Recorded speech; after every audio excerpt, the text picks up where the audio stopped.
Salve, salve, meu terceiro ano. Tudo bem com vocês? Seguinte, pessoal, nesse vídeo estou gravando aí, estou resolvendo as questões do capítulo 17, que é sobre ligações iônicas, né? Ficou faltando esses exercícios para a gente terminar esse capítulo. Então, pessoal, então vamos lá para a resolução do exercício número 6, né?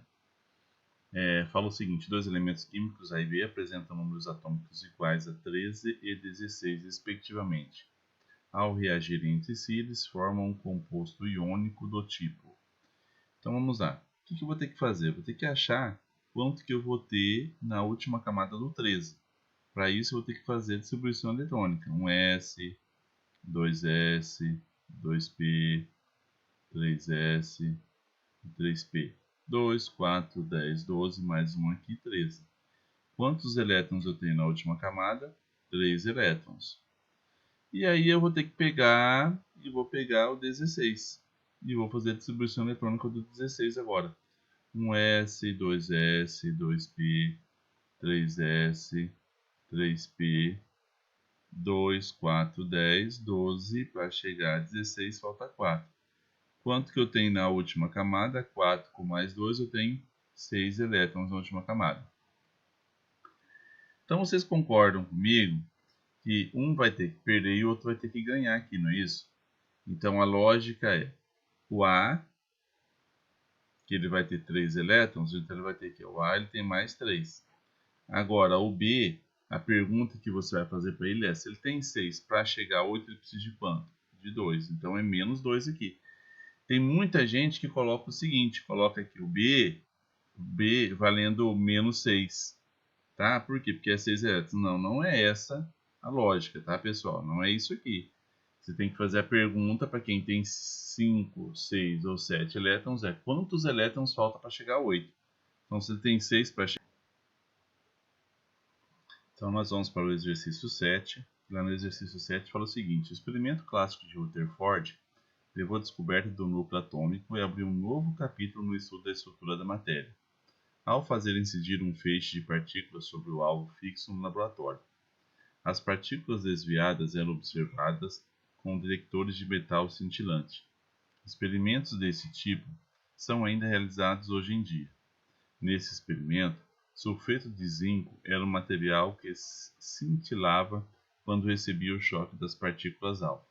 Outra substância que apresenta excelentes características para a detecção de tais partículas, utilizando ainda material cintilante, possui ligações intramolecular de caráter predominante iônico e é formada por um metal representativo e um ametal.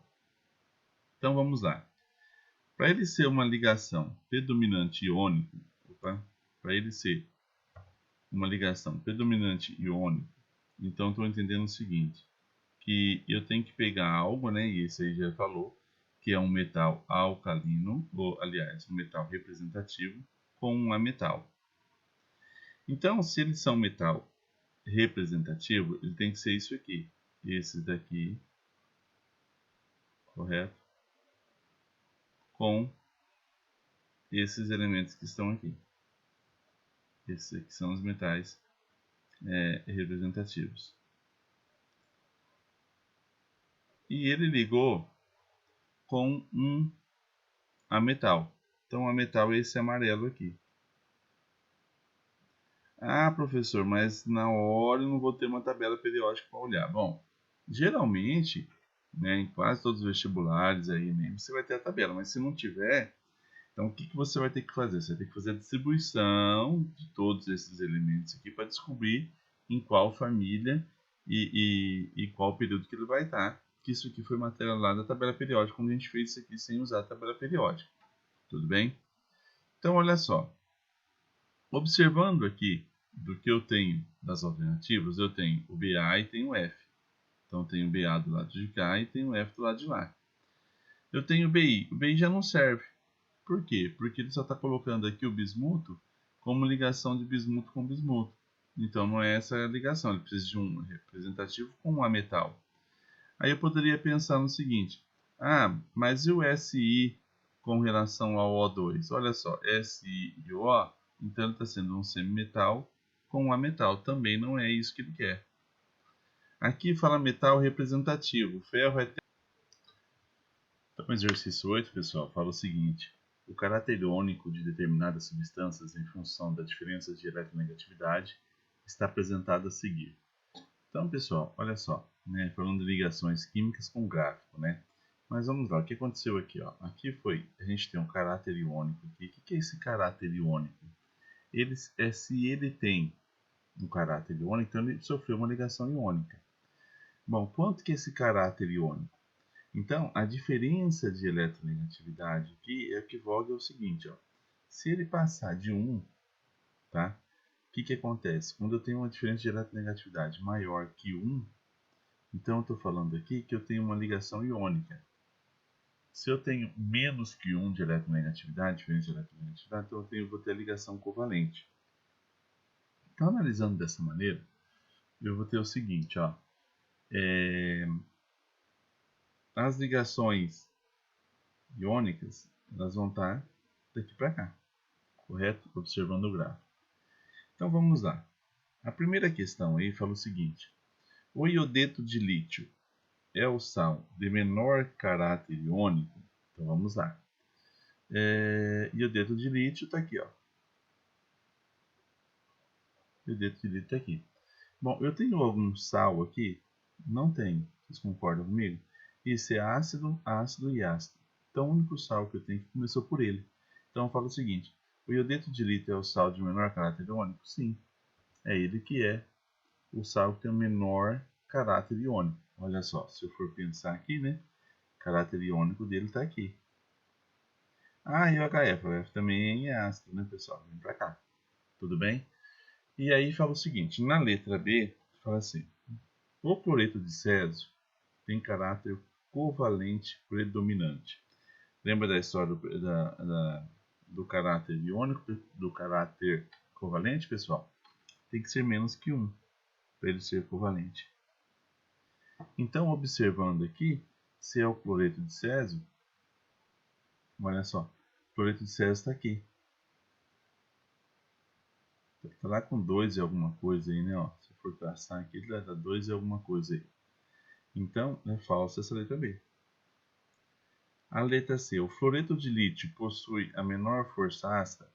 Então, vamos lá ver o fluoreto de lítio agora. Fluoreto de lítio está aqui. Fluoreto de lítio. Olha só. Né? Ele possui a menor? Não, possui quase a maior aí, né? A maior, pode-se falar, né? Aí, então, essa letra C, falsa para ela também. A letra D. A maior diferença de eletronegatividade deve-se ao HI. Então, o exercício 9, pessoal, fala o seguinte. A primeira energia de ionização de um elemento informa a energia necessária para retirar um elétron do átomo no estado gasoso, conforme a seguinte equação indica. A gente tem a equação aqui. Segunda energia de ionização do elemento informa a energia necessária para retirar um elétron do cátion da carga mais 1 do estado gasoso, conforme a segunda equação indica. Então, vocês estão percebendo? Aquela história que a gente discutiu lá na tabela periódica, se valendo aqui, né? Ó, segunda energia de ionização é sempre maior que a primeira energia de ionização. Tudo bem? E aí a gente vai para lá. Então, olha só, a tabela a seguir apresenta os valores das 10 primeiras energias de ionização dos dois elementos pertencentes ao terceiro período da tabela periódica. Analisando os dados da tabela, é possível afirmar que tipo de ligação que ocorre entre os elementos X e Z e a fórmula dos compostos binários formados por esses elementos são, respectivamente. Então vamos lá. Vocês perceberam que foi estranho esse exercício aí? Porque na tabela não está trazendo o Z, né? Está trazendo o Y aqui, mas a gente está entendendo que esse aqui é o Z aqui e é o Z aqui. Tudo bem? Bom, vamos analisar o elemento X. Ele vem com 7.6, depois ele dobrou aí, foi para 15, depois ele deu um salto do caramba para cá, ó. Veio para 80, deu aí 5 vezes mais aí. Então ele deu um salto muito grande aqui. Aqui nem tanto e aqui nem tanto, tá? O Z continua aí sempre numa média, tá? Tá legal aí com relação à primeira, segunda energia de ionização. O Z está vindo aqui com 96, com 114, e de repente saltou aqui, ó, quase, né, 3 vezes aqui a mais. Então, o que eu quero que vocês imaginem? Tá? Seguinte, para ter tanta diferença de energia de ionização, então significa que a gente abriu uma outra camada. Bom, então significa que se da segunda para a terceira energia de ionização ele saltou tanto assim, então é aqui que ocorreu a passagem, né, de uma camada para a outra. Então a questão é, quanto que ele tinha na última camada? Se foi na segunda energia de ionização, então ele tinha 2 elétrons na última camada, que foi na segunda energia de ionização. Já o Z, olha só, é aqui que foi o start do negócio, é aqui que deu um aumento do caramba. Então a gente entende que o quê? Que a passagem da sétima para a oitava é que ocorreu uma grande diferença, ou seja, foi criado aqui uma grande diferença. Então isso significa que o Z aqui ele tinha 7 elétrons, ou seja, ele vai ficar um Z menos 1. Então, analisando a tabela, e nós estamos falando do terceiro período, então o terceiro período é esse povo aqui todo, analisando isso aqui é o seguinte, quem daqui que vai ter 1 mais 2? Então vamos lá para o exercício 10, né? No exercício 10 fala o seguinte, os elementos x e z possuem respectivamente um S2, 2S2, 2P6, 3S2, 3P6 e 4S2, e um S2, 2S2, 2P6, 3S2, 3P5, como configuração eletrônica. Com base nessas informações, assinar a alternativa correta. Então vocês perceberam que nas alternativas ele está falando com relação à composição desses elementos, o que eles são. O que eu falo? Primeira coisa, vocês têm que olhar o seguinte. Olha só, na distribuição eletrônica, esse aqui foi 4S2. O que isso significa para mim? Que ele está no quarto período. Ele está no quarto período. E S2, então ele está no grupo 2. No grupo 2. Tudo bem? Esse é o elemento X. O elemento Y está aqui. E no elemento Y eu vou pensar o seguinte. 2 com 5, 7. Não é isso? Então ele vai estar no terceiro período. Terceiro período. E se ele tem 7 elétrons, então ele vai estar lá no grupo 17. No grupo 17. Tá. Bom, o que eu preciso pensar? Tá? Que eles vão reagir entre os dois. Então eu vou ter um X. Que o X vai ser X. Se ele está no grupo 2, então ele vai ser X mais 2. Né? Vai perder os 2 elétrons que ele tem. E o Y vai ganhar 1 elétron para chegar a 8. E daí, fazendo aqui a regrinha, então nós vamos ter x1, y2. É essa a forma desse composto. Bom, mas vamos lá. Se eu quisesse ter uma tabela periódica, e se eu quisesse saber quem que é esses elementos? Então eu iria olhar aqui e ia ver o seguinte, primeiro, segundo, terceiro, quarto. No segundo, então, se trata do cálcio. E ele está ligando no terceiro período, então ele está ligando com o Cl aqui. Certo? Então, é a mesma coisa de eu falar que eu tinha lá Ca mais 2 e ele fez a ligação com Cl-1. Então, ficou Ca, Cl2. Essa é a lógica. Então, vamos lá as respostas aqui. Né? Isso aqui só estou mostrando para vocês que a gente poderia entender olhando na tabela periódica dessa maneira. O A fala o seguinte. Os dois elementos reagirão para formar um sal de composição X2Z. Então, olha só. Não é X2Z, é XZ2. Aqui não é Y, né? Aqui é Z. Olha eu confundi, né? Z aqui e Z aqui. Z2 aqui. É Z. Então vamos lá. Aqui ficaria XZ2, não X2Z. O B fala o seguinte, então é falso essa letra A, né? A letra B fala o seguinte, o elemento X é um metal alcalino? Vamos lá. O elemento X, que no caso é o Ca, ele é um metal alcalino? Não, ele é um metal alcalino ferroso, porque ele parou com 2 elétrons na última camada. O núcleo do elemento Z possui 17 elétrons. Olha só, a pegadinha do caramba, né? 17 elétrons, só que não é no núcleo que a gente tem os elétrons, é na eletrosfera. Na eletrosfera ele tem. Nós vamos ter 17 elétrons, nós vamos ter no núcleo 17 prótons, né? E não elétrons. Então, falso para esse aqui também. A D.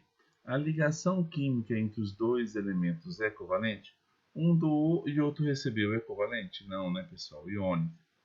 O elemento Z forma uma ligação iônica com o sódio? Olha só, a gente não sabe quem que é o elemento Z, mas está falando que com o sódio aqui, ó. Ca. Então, verdadeiro para a letra E. Então, o Z faz uma ligação iônica com o sódio.